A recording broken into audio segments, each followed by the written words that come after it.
All right, well, good morning. This is day 2 of HIMSS, and we are broadcasting live from the conference room in the Georgia World Congress Center.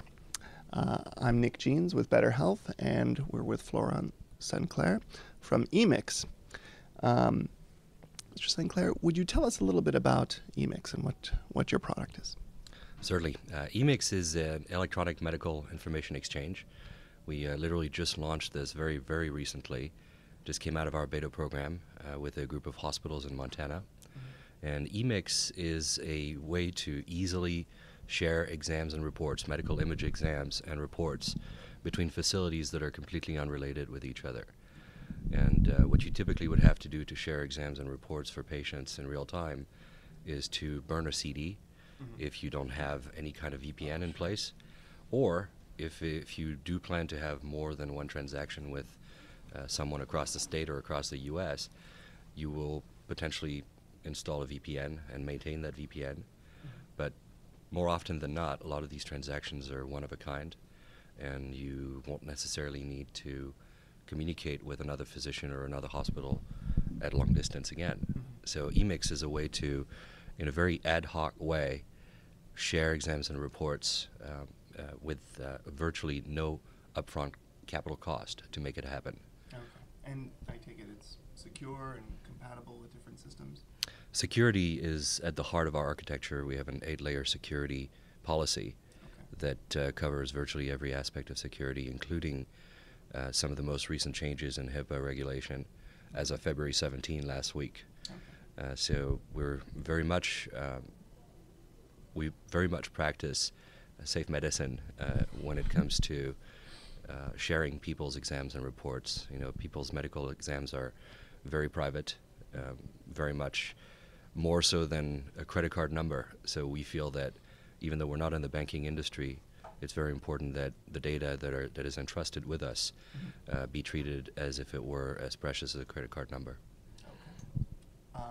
Let me ask: do you work primarily at the hospital level, at the level of individual providers? Are you scalable?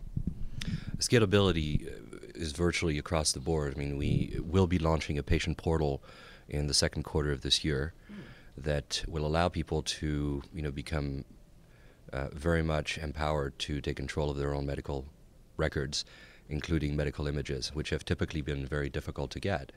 Medical imaging is a totally different animal from the ability to share lab results or prescription information, text-based information. Imaging is a much tougher nut to crack. And so patients have historically had to either carry film around or CDs, whereas with EMix they can now make a direct request from the hospital or clinic or imaging center where their images reside and literally share that with anyone. How does that work exactly? Do you interface with the PACS system in the hospital, or do you make a PDF of the image? How does it happen? This is a completely standards-based system. Okay. It's based on DICOM. Okay. So standard DICOM libraries are used to treat the images.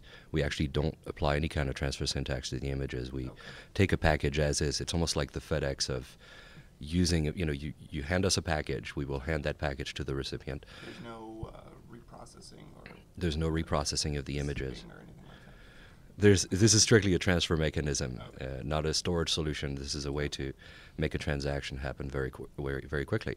And to extract information from a PACS, all we need is basically a DICOM association between our EMix client and the PACS, or a modality. You actually don't need to have a PACS to make EMix work.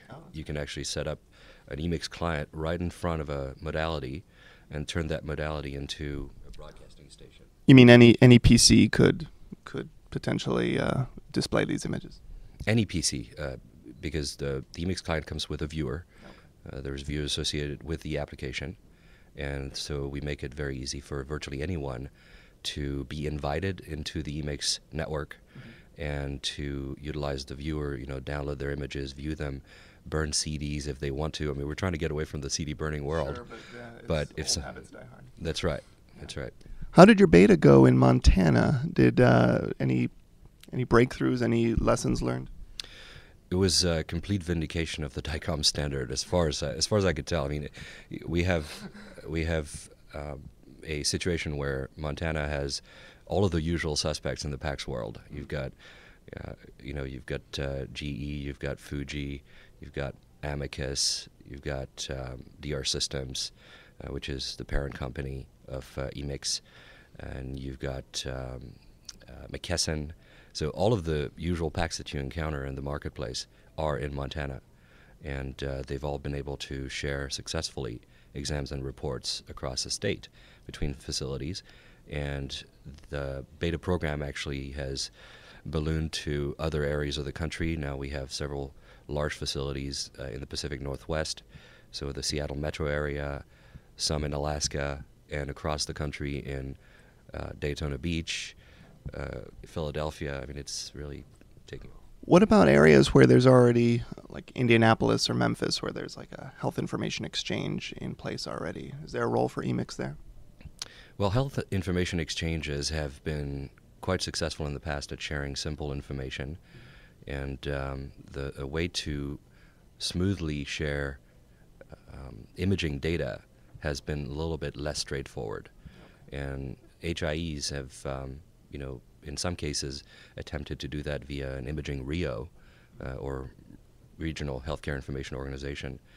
And the problem with those is that a lot of them fail. 80% of RIOs fail for a variety of reasons, not the least of which is scarcity of funds.